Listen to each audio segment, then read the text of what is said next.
ఉదాహరణ, ఒక వ్యక్తి 18 సంవత్సరాలకో 20 సంవత్సరాలకో స్టార్ట్ చేస్తే 25 సంవత్సరాలు కంప్లీట్ అయ్యేటప్పటికి 5 సంవత్సరాల లోపు 20 నుండి 25 సంవత్సరాల మధ్యన ఇప్పుడు నువ్వు ఉన్నావు. ఇప్పుడు నీకు ఎంత వయసు? 28, 29. సో నువ్వు ఎక్కడనో దగ్గర 22కో 23కో నీ లైఫ్ స్టార్ట్ చేసి ఉంటావు కదా. స్టార్ట్ చేసినప్పుడు ఈ 5 ఏళ్లలో నీకు డెవలప్మెంట్ అనేది కనిపిస్తుంది కదా. అంటే పలాని నరేష్ ఏం చేసిండా అంటే, సార్ నేను 23 గురువు గారు ఈ పని స్టార్ట్ చేసిన, 25కి ఇక్కడికి వచ్చిన సార్. ఇగో 23లో నాకు 2 వీలర్ ఉండే, 25లో నాకు 20 ఇప్పుడు 28 ఏళ్ళకు నాకు కారు ఉంది సార్. నేను అప్పుడు సింగిల్ బెడ్రూమ్ ఇల్లు కొనుక్కున్నా సార్, ఇప్పుడు డబుల్ బెడ్రూమ్ ఇల్లు కొనుక్కున్నా సార్. ఆ రోజు నా బ్యాంక్ బ్యాలెన్స్ ఒక 5 లక్షలు సార్, ఇవాళ నా బ్యాంక్ బ్యాలెన్స్. అంటే నువ్వు చెప్పుకోవడానికి ఈ 5 ఏళ్లలో నీ లైఫ్ గ్రాఫ్ ఇట్లా పెరిగింది కదా. రైట్. సో ఇలా పెరగకుండా ఇలా కంటిన్యూ అవ్వడం కాలసర్పదోషం. ఓకే.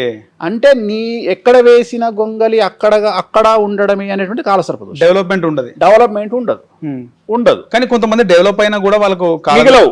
నేను అదే చెప్తున్నా. ఇప్పుడు ఉదాహరణ ఎట్లుంటది అంటే, ఈ కాలసర్పదోషంలో ఒకటి ఇలా వెళ్ళడం, రెండోది ఇలా వెళ్ళి ఇలా రావడం. ఓకే. అంటే ఉదాహరణ, జీవితంలో ఏమీ లేని వ్యక్తి డబ్బు సంపాదించి 10 కోట్లు సంపాదించి కింద పడిపోవడం కాలసర్పదోషం. రైట్.